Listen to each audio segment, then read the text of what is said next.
Hello, Gecko Gamer. That is a wonderful handle for Gev and the gang burns down the house. So I checked your primer. We want to do a Gev burn list, and you were a bit colorful with your language, but you said we're pinging the opponents for value.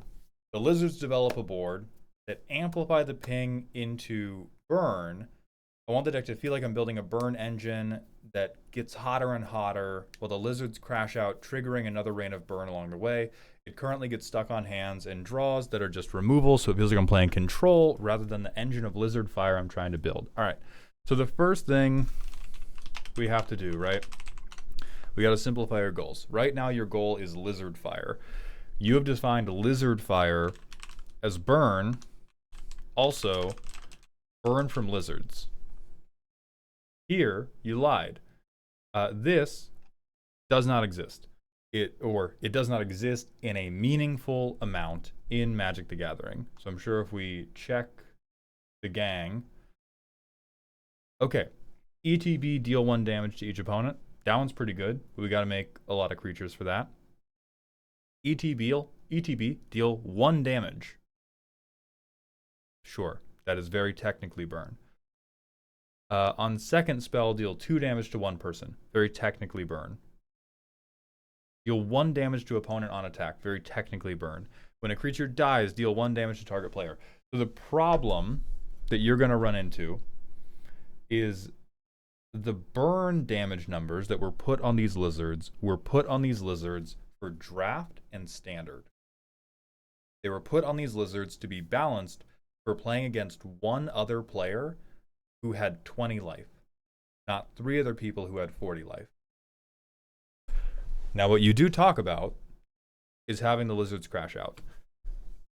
So what you want is not lizard fire, or maybe you do want lizard fire. If you want lizard fire, deck's going to be bad. What you want is damage. Now, that damage can come from burn. That damage can also come from lizards hitting people. These two things are both real, and they have the notable overlap. That is, if I burn you, the lizard I play gets big. I'm sure you know this. Part of this is playing out for the camera.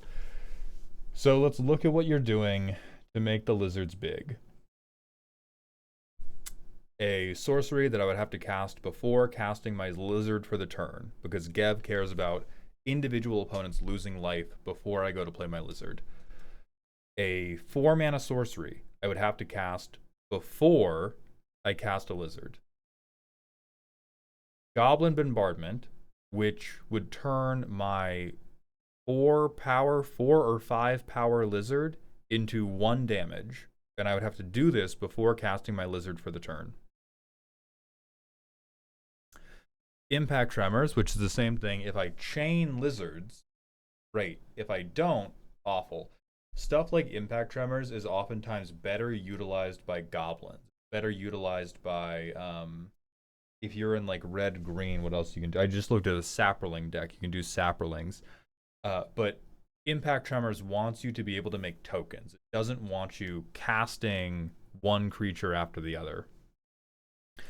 Then you have O'Hare Ashenil, and I'm sure that if you draw O'Hare Ashenil, all of these cards seem very, very, very good.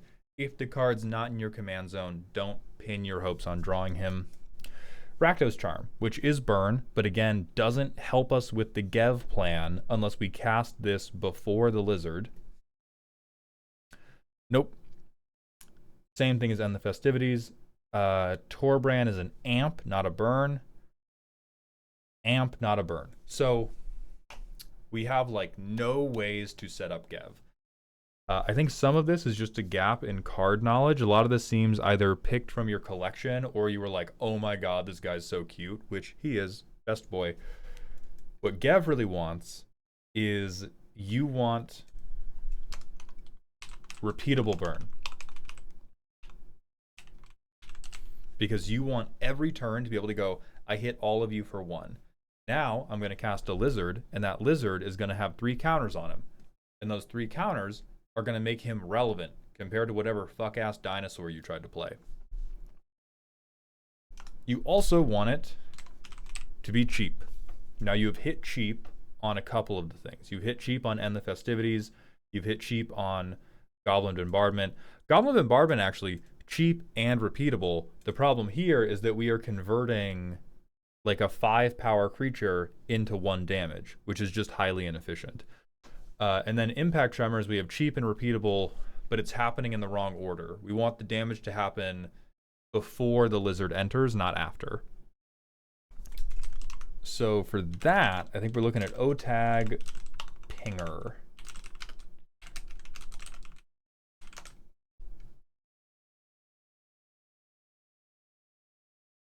Great. Okay.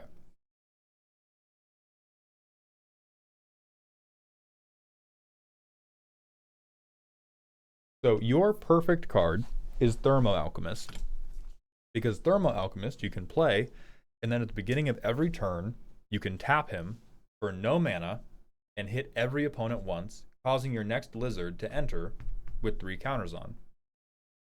Great. Now my lizard matters. Now my lizard is scary. Now my lizard does not have to be afraid of whatever, like, fuck-ass green creature you played. What else is going to be in that? Unruly Catapult. Great. I think you have Spitfire Lagak. Yeah. This one's good too.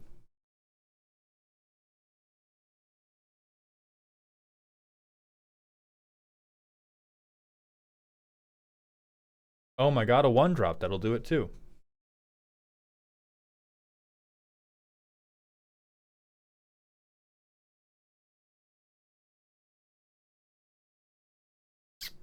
There's target opponent, which is a little too bad.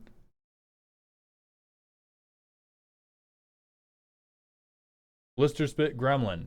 He looks a little bit like a lizard. He's not free, but he is 1 mana, and you can play him before Gev.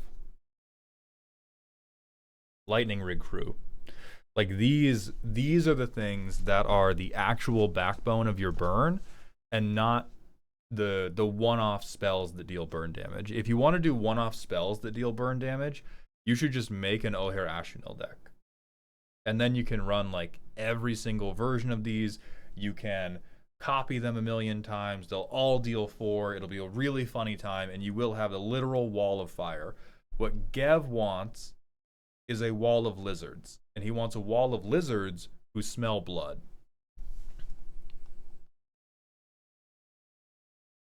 So we can keep going through these, but I'm pretty sure you get the point, which is any of these that for like 1 or less mana let you hit everybody, even if they're 3 mana, because the payoff of being able to put 3 +1/+1 counters on every creature as it comes in is just so good, because it makes all of your lizards go from not relevant at all to completely relevant. Oh, it might actually be at the end here. Oh no, Brimstone Trebuchet too. So you have a lot of answers that we just simply haven't played yet, presumably because we didn't know about them yet. Please don't kill me. Please, please, please, please. Yeah, alright, yeah.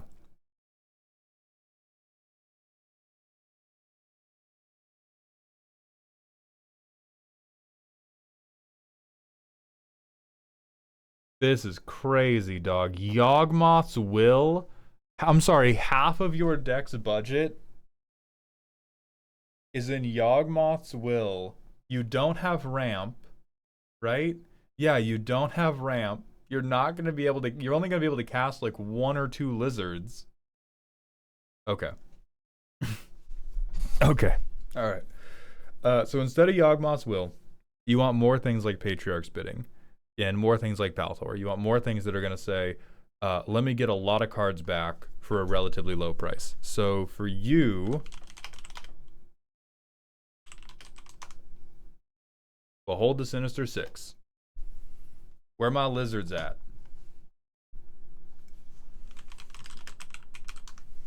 Also for you, Haunting Voyage. Where my lizards at? And then the other thing we care about is how do we make the lizard damage and how do we make the burn damage scarier and scarier as the game goes on?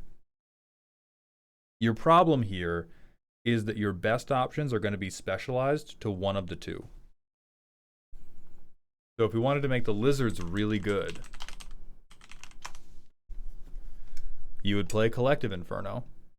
We could cast this for basically free after we had played a couple lizards. It would double all damage our lizards deal. So now our, Flame Cage Gecko, who has 3 counters on him, is a 5/5, hits as a 10/5. That's fucking terrifying. But it doesn't impact any of our little pingers like Lobber Crew because they're not lizards.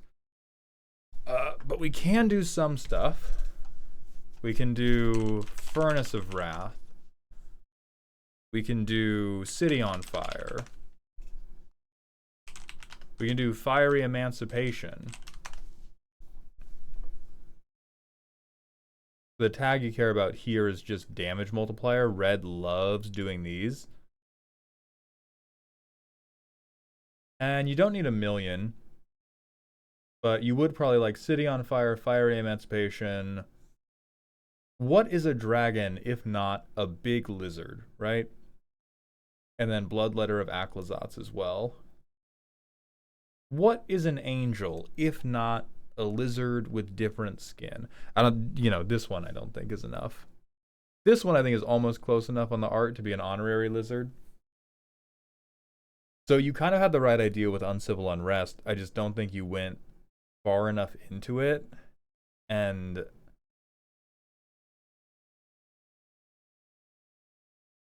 yeah, I think we care too much about bad stuff. Like this guy being an honorary lizard doesn't matter. Don't be evasive, be scary. Magda, I think Magda goes away as you fix the rest of the deck. I think the thing keeping Magda relevant is all of this like one-off target opponent damage stuff, which is again really bad. It's not how you want to be enabling Gev. But you can try it. This guy just clean sucks. Just straight up, dead ass, no fooling.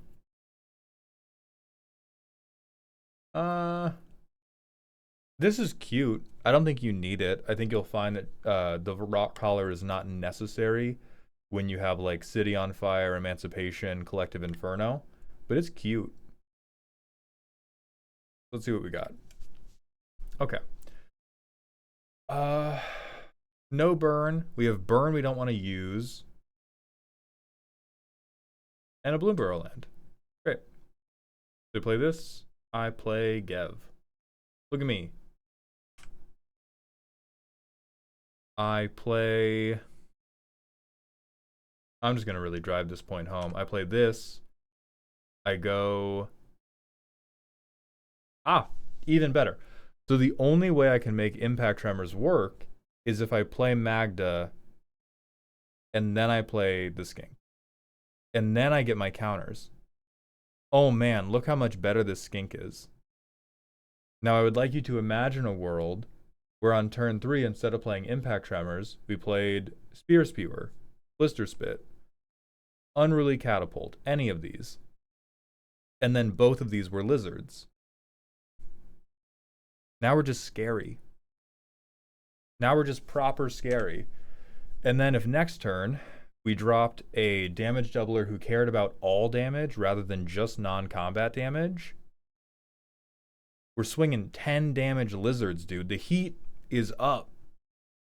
So the core problem you have to confront is you are conflating non-combat damage and combat damage, and you think Gev cares about both. He does not. He cares about dealing non-combat damage one time and then playing lizards and leveraging that one instance of non-combat damage into combat damage. He is not like the D&D term would be like a spell sword, like a gish. He's not that. A lot of people think he is. He is give me one reliable source of non-combat damage, get my boys thick and juicy, hit you with my boys. And there's deeper magics we can go in there in terms of like other benefits for dealing combat damage. But I think the first thing we need to fix is we got to get your mind right about what Gev actually cares about.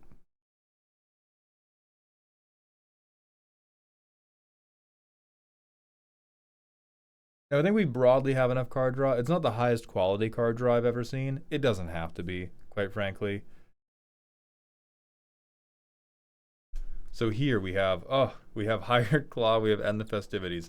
I am pretending this is Spear Spewer. You have played Spear Spewer. I play Gev.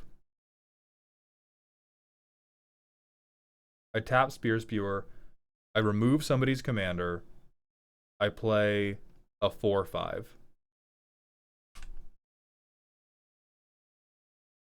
I tap Spear Spewer. I play a 5/6. I swing at motherfuckers. You super do not want this card. Oh my lord. Oh my gosh, do you not want this card? But anyway, I tap Spear Spewer. I play a 7/5. And I steal whatever I want. And I swing 12 damage plus my stolen creature at somebody. And now I just like keep hitting you, dog. I just keep hitting you with my big scary guys.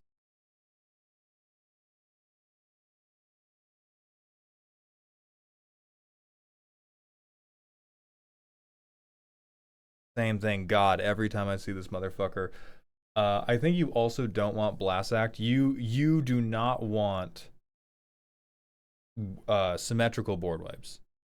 It's the big 2/6. You do not have to play symmetrical board wipes. Any board wipe you are playing should protect your stuff, or at least have some angle by which it benefits you more than the other person. So if you want to see a great board wipe, not Game Over, it's Swift Demise. Oh my lord. This is from Teenage Mutant Ninja Turtles. Instant speed, you ping a creature for 1, then every creature you don't control that was dealt damage this turn dies. So if somebody swung at you and you had to block really badly, you can use this to board wipe them. If somebody blocked you, you can use this to board wipe them. If 2 other people went to combat, blocked each other, you can board wipe them and not yourself. Other good ones.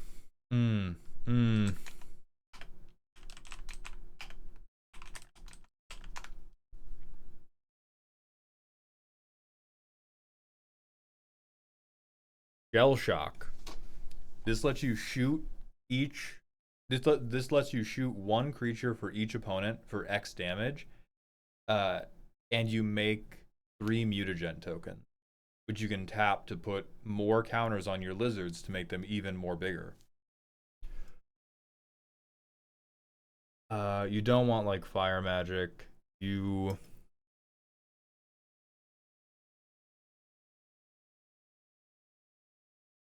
What board wipes could we use? Do you have Kindred Dominance already? You probably do.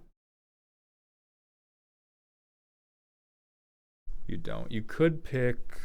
Hold on. Let's go to Kindred Dominance and look at the tag.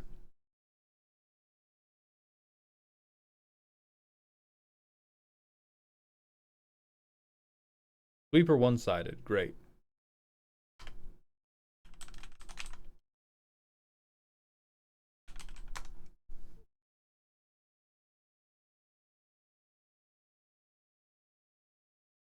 We can Kindred Dominance. We can... You really don't want a Crux of Fate, my god. But you can call forth the Tempest. That would be pretty fucking funny. Wouldn't be very good, but it would be goddamn hilarious.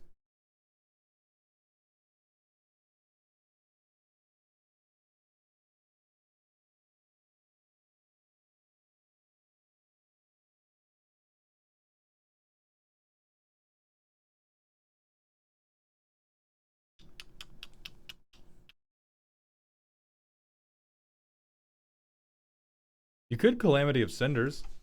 Pops every creature for 6, and you can convoke your creatures to make them tapped. Definitely on the weaker end, on the cuter end, but it does function.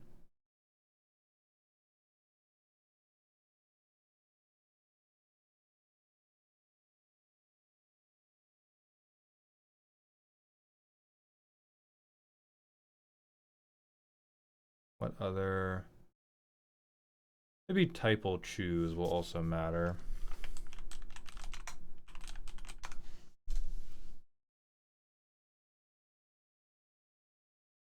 Oh, Bloodline bidding will also help for your return stuff. You could do Chronicle of Victory, very good generic card. Crippling Fear can help a bit. Because Crippling Fear, -3/-3 may not kill everything, but it will make things weak enough that your 4 power and 5 power lizards will kill them. And so if you're trying to set up a turn where you finish somebody off, you can Crippling Fear to make sure that even if they do block, all their stuff is definitely going to die. And then if you want other card advantage, I think Gathering Stone is better than people give it credit for. It is not only a cost reducer, it lets you surveil at the beginning of your turn rather than just like Herald's Horn, you check. And when you see, oh my god, it's not the creature type I named, I guess I'm just fucked. Gathering Stone lets you go, do I even want this? If not, get rid of it.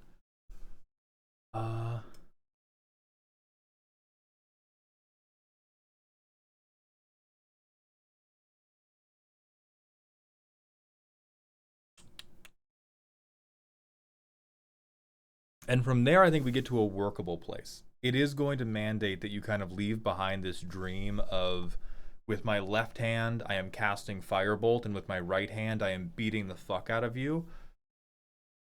Although not really. It just, you have to understand that the Firebolt you're casting is not the meat. The Firebolt is the appetizer. It's getting you ready for the main course, which is lizards beat the fuck out of you.